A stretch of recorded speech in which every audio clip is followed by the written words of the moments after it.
Bonjour à tous et bienvenue dans ce café biblique. Je suis friand de savoir ce que ça vous fait d'entendre ce verset chaque jour. Alors n'hésitez pas à mettre dans les commentaires, à répondre, à nous partager aussi ce que vous ressentez et ce que ça fait pour vous. Et n'hésitez pas aussi à partager pour qu'un maximum puisse en profiter. Aujourd'hui, on va voir ce verset de 1 Pierre 3, 15 qui nous dit « Dans votre cœur, reconnaissez le Seigneur, c'est-à-dire Christ comme saint. Si l'on vous demande de justifier votre espérance, soyez toujours prêts à la défendre. » La reconnaissance du Seigneur se fait dans notre cœur, et non simplement d'une manière intellectuelle. Trop souvent, on essaye de justifier de manière intellectuelle, mais ça se fait dans notre cœur, dans ce qu'on vit au final. Lorsque dans notre cœur, nous le reconnaissons comme saint, alors notre espérance est ancrée en nous. Au final, l'espérance est ancrée en nous. Et nous sommes appelés à défendre cette espérance. Défendre cette espérance, ça veut dire à la maintenir. C'est une lutte. La défense est une lutte face à une offensive. On ne se défend pas si on n'a pas à se défendre. On se défend quand on nous attaque. Ce qui signifie que ce n'est pas une chose évidente de maintenir justement cette espérance, mais qu'on doit... Dieu nous appelle ici à être prêts à la défendre coûte que coûte.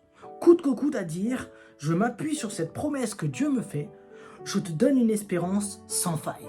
Et si Dieu nous donne une espérance sans faille, alors je vais la défendre, coûte que coûte. Parce que je sais que Dieu est sûr, il est fidèle et que rien ne peut aller contre cette espérance. Mais ça promet, c'est pas une promesse de facilité qu'il nous fait ici.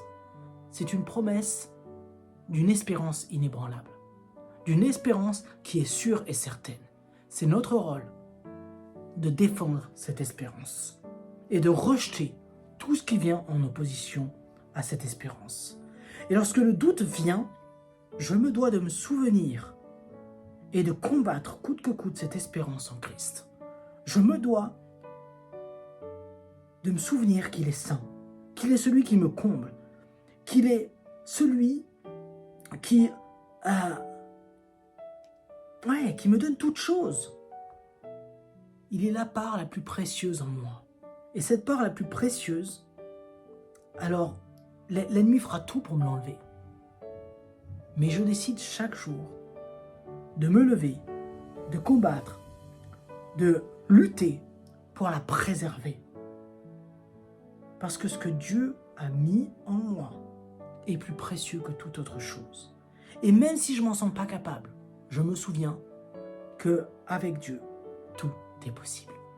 Alors quel est aujourd'hui ce pas que tu vas faire pour préserver cette espérance au-delà des doutes qui t'entourent? À bientôt.